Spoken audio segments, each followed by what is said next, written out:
হাওড়ার নরসিংহ দত্ত কলেজের র্যাগিং প্রতিবাদে বিক্ষোভ বিজেপি। ইউনিয়ন রুমে নবাগত ছাত্রদের ওপর র্যাগিং এর প্রতিবাদে বিক্ষোভ দেখাচ্ছে বিজেপি। মূল অভিযুক্ত সৌভিক রায়কে গ্রেফতারের দাবিতে বিক্ষোভ।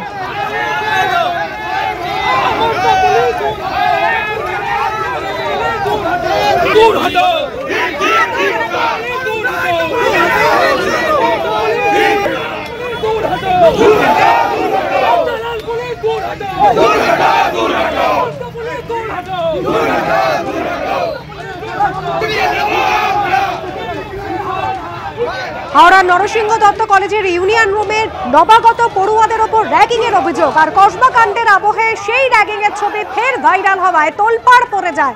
তারই প্রতিবাদে বিক্ষোভ দেখাচ্ছে বিজেপি। 1.5 বছর আগে এই র্যাগিং এর ঘটনায় শোকজ করা হয়েছিল তৃণমূল ছাত্র পরিষদের সহসভাপতিকে।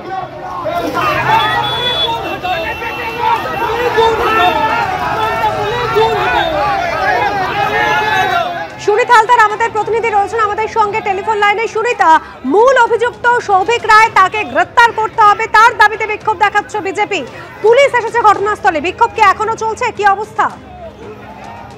দেখো অনুষ্ঠা, যেটা জানা যাচ্ছে আজ সকালেই এই ঘটনাটি ঘটে। যেটা জানা যাচ্ছে যে গত বছর দেড়েক আগে মধ্য হাওড়া নরসিংহ দত্ত কলেজে নবাগত ছাত্রদের ওপর তৃণমূল ছাত্র পরিষদের সহসভাপতি সৌভিক রায় এবং তার দলবল উলঙ্গ করে তাদের নির্যাতন করে এবং এই ঘটনার ছবি এই বছর দেড়েক আগেই কিন্তু ভাইরাল হয়, কিন্তু তা সত্ত্বেও তার বিরুদ্ধে কোনো ব্যবস্থা নেওয়া হয়নি। ফের কসবা যে আইন কলেজের আবহে এই ছবি ফের ভাইরাল হওয়াতে তাকে গ্রেপ্তারের দাবিতে বিজেপির পক্ষ থেকে আজকে কলেজের গেটের সামনে বিক্ষোভ করা হয়। ঘটনাস্থলে বিরাট পুলিশ বাহিনী এবং র্যাব আগে থেকেই উপস্থিত ছিল এবং বিক্ষোভকারীরা মিছিল করে এসে কলেজের সামনে তারা স্লোগান দিতে থাকে এবং এই সৌভিক রায়ের গ্রেপ্তারের দাবি করে। যেটা জানা যাচ্ছে যে গতকালও কিন্তু এসএফআই এর পক্ষ থেকে একই দাবিতে কিন্তু সেখানে বিক্ষোভ করা হয়েছিল এবং পুলিশের সঙ্গে কার্যত সংঘর্ষের ঘটনা ঘটে, কিন্তু তার সত্ত্বেও কিন্তু সৌভিক রায়কে এখনো পর্যন্ত গ্রেপ্তার করা হয়নি।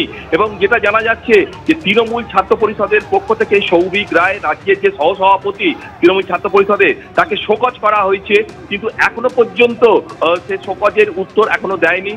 সৌভিক রায় জানিয়েছেন যে কিছুদিনের মধ্যেই তিনি রাজ্য নেতৃত্বের কাছে এর জবাব দেবেন, কিন্তু এখানকার যারা নরসিংহ কলেজের সাধারণ ছাত্রছাত্রী এবং বিজেপির পক্ষ থেকে এবং এসএফআই এর পক্ষ থেকে তার গ্রেপ্তারের দাবি জানানো হচ্ছে এবং বিজেপির পক্ষ থেকে স্পষ্ট অভিযোগ করা হচ্ছে যে তৃণমূল ছাত্র পরিষদের নামে তারা কলেজে কলেজে তারা ছাত্রদের ওপর র্যাগিং করা হচ্ছে, তোলাবাজি করা হচ্ছে এবং পড়াশোনার পরিবেশ নষ্ট করছে।